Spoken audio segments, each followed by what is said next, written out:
Ladies and gentlemen, my name is Ellison Cruz, and I'd like to welcome you to the Gardens Between. This is such a fantastic little hidden indie gem of a puzzler that I strongly feel has not received the recognition and justice that it rightfully deserves. Although it's extremely short, and for most, it's probably a little bit on the steep-priced side, I would highly recommend it. The sheer amount of satisfaction and elation you get from solving these puzzles for the first time, it's fun. I like it a lot, and on top of that, the soundtrack is absolutely phenomenal. I could not speak any higher of the music in this game. The atmosphere that it conveys, along with just the sheer simplicity of the controls. You only play this game with 3 buttons. It's fantastic. And on top of that, it's extremely accommodating for speedrunners, so you can beat it extra fast. But I adored this game, and I hope you guys enjoy it. So without further ado, let's go ahead and get started.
Well, that was pretty bizarre and unusual, but not nearly as bizarre and unusual as the method at which we will be controlling our 2 main protagonists, Arena and Friend, I believe are their names. And that's by influencing the flow of time around them.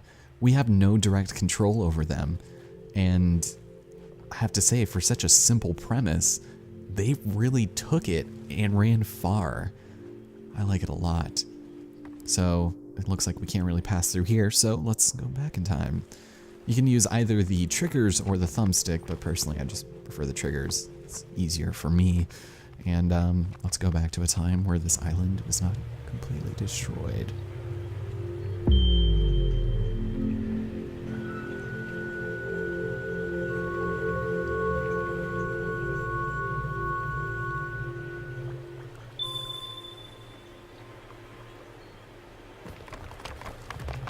So, packing boxes and a lantern with a light kind of fill the stage, and kind of also sets the stage for, the memories of our child friends here. So, the main objective in each of these stages is to more or less take the lamp and bring it to the center of the island, where you will then complete the level. You have various obstacles in your path, and like I said, they go really far with this. So, yeah, it's a bit of a real platformer, which sounds weird, but there's a lot that they do with it, and it's satisfying.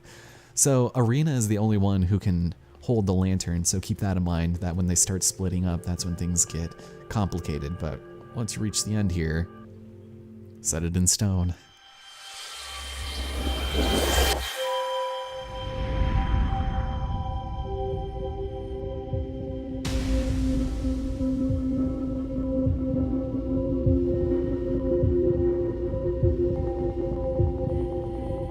So for our first friendship constellation, as I'll be calling it, we actually need to complete another stage before we can move on. There are 7 total constellations and about 20 levels, depending on how you look at it, and I like it a lot. So let's continue on over here and get introduced to a new concept that only Friend can touch. And it's this bell that will actually change some of these blooming petal buds. I don't know. But that's where you're more or less going to get your light, for lack of a better word. Your powers? I don't know. But you get near it and you'll collect it. So very simple. And we can probably go ahead and press it again, maybe? Because usually it'll end up switching with another location, but these early levels are actually much easier than the rest of the game, so I might just be overthinking it, but luckily it allows us to make a tangible path forward and continue. We'll now be introduced to the novel concept of black hole buds. Not a fan of those, because they will steal our power, and there won't be any way for us to get past them without having our light taken from us forcibly. However, that sometimes might be what you want to do. And we'll get more into that later. Probably sooner than you might think. So, yeah, that's where the switching comes into play. And, yeah, we just made the black hole get out of here. So, there we go. And that's level 2. So, it kind of sets you up real easy. But, let's go ahead and put it on the pedestal once again.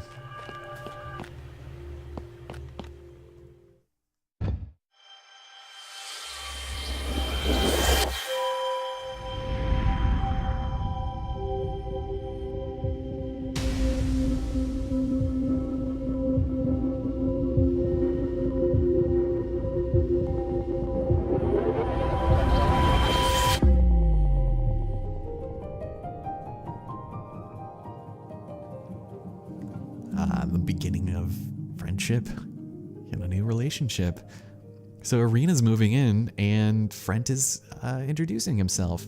Now in these little animations, you want to keep in mind that there are actually achievements to get in them, and in order to actually get them and to progress through it, you need to go in advanced time. But what you want to actually look for is the door to shake, because you let it sit there for long enough, and we have ourselves a little friend who's also moving in with us.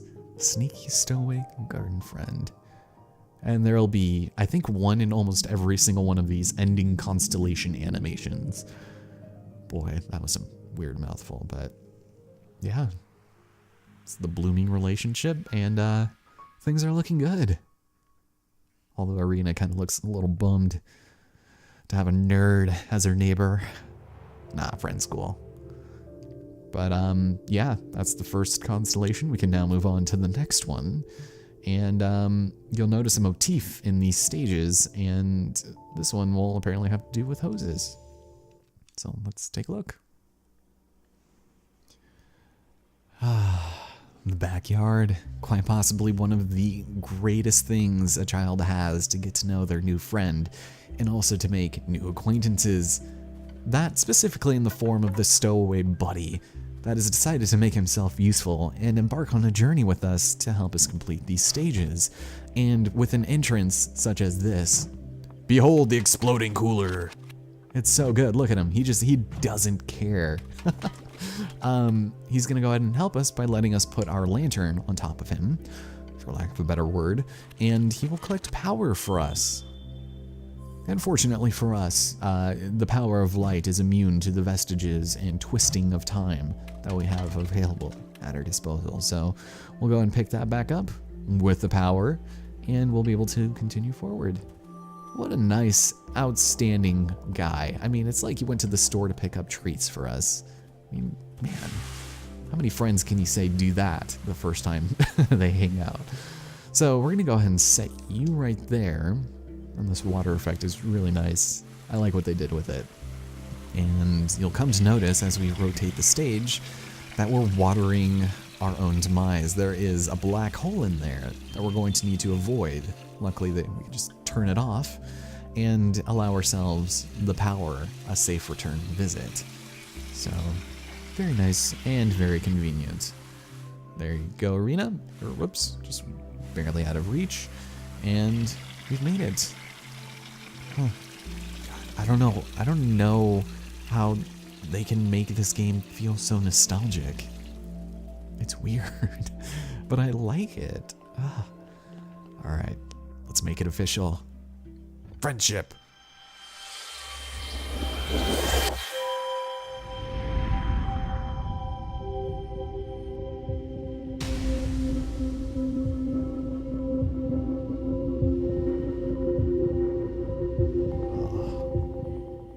I love how that memory is denoted by an exploding cooler.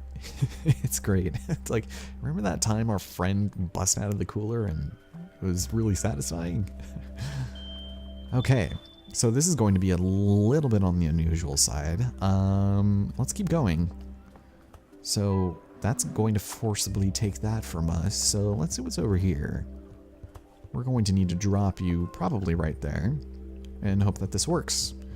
You are going to... There we go. All right, thank you. Figured we'd have to do something like that. And we'll come back. It'll be a good time. Thank you. Just proving himself useful left and right. All right.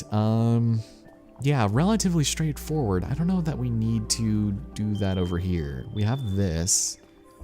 So let's set you right here. Because if we kept moving forward, the black hole would have gotten us. And hope that... let's see. Cool. Now we'll take you again. Because he's about to jump over it. And probably... Yeah, collide with that one right there. We would have lost it. And should we set you there? Probably a good idea. We'll try that. We'll go and play around the pool. It's a little too cold out. We'll go dripping in there. And no, that's done. I think we can just jump across. And with that, we complete our second constellation, The Adventures of the Backyard.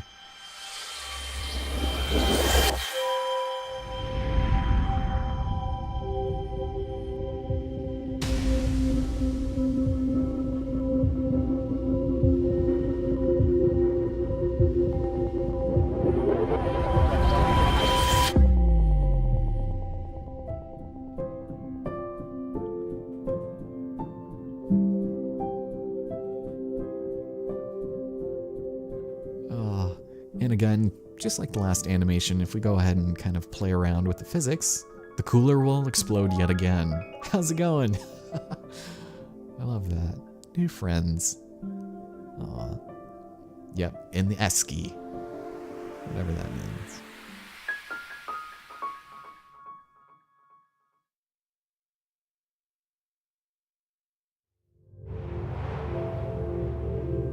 So there we have it. Our second constellation is complete, and this is where the game is gonna take a more difficult turn.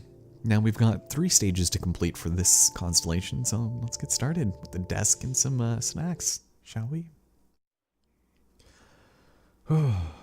Yes. Games in the bedroom, plus some soda. So we're actually going to be introduced to a brand new concept here. Once again, Frent is the only one that can deal with it. And that is the manipulation of specific objects and actions in time. Here we can kind of manipulate the falling of the Jenga pieces.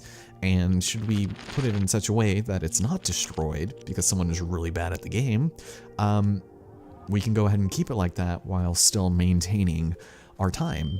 So it's a very interesting mechanic. It gets very brain bendy later on, for lack of a better word, in conjunction with other things they do with it, but it's fun. I like it, plain and simple. So we can go ahead and do it again here to the same objects. Just go ahead and knock it all down. Hooray for Rube Goldbergs. And there we go.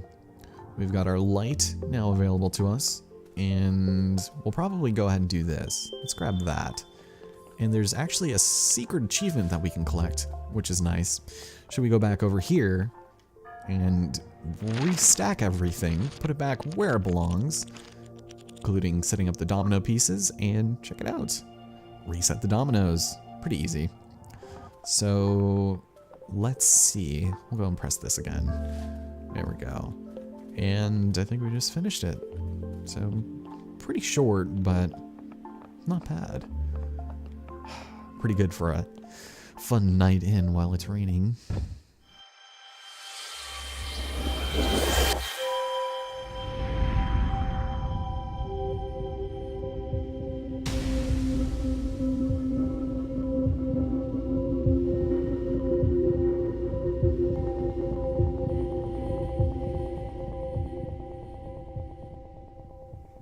But there we have it. We got bored of that real fast, and we're gonna start playing some Famicom games, maybe a little bit of the NES.